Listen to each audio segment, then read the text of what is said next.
Pour la suite de l'émission, rendez-vous dès demain 11h25 sur France 3 Picardie et France 3 Nord-Pas-de-Calais.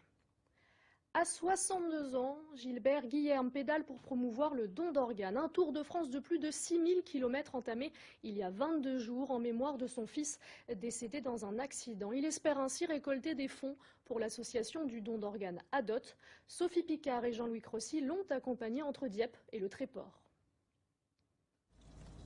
De l'énergie dans les jambes, une volonté à toute épreuve portée par le ruban vert, symbole du don d'organes. Le retraité de 62 ans va parcourir 6000 km en tricycle couché. Globalement, c'est 25 à 30% de moins en vitesse par rapport à un vélo traditionnel qui est plus léger aussi, mais par contre beaucoup plus agréable. Mais c'est un prétexte pour être vu, entendu et réfléchir à la délicate question du don d'organes que trop souvent on ne se pose pas. Lui a dû répondre au décès brutal de son fils de 25 ans alors qu'il ne s'était pas prononcé avant. Maxime était un passionné de la vie, du sport, du loisir. Il faisait de l'escalade et malheureusement un jour il est tombé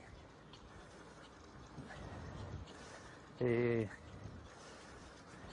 il est parti.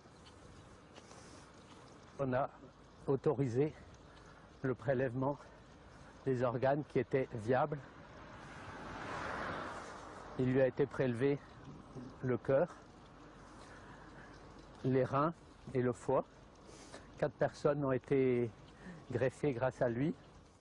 Des étapes de 60 à 80 km par jour en chemin, des rencontres pour sensibiliser.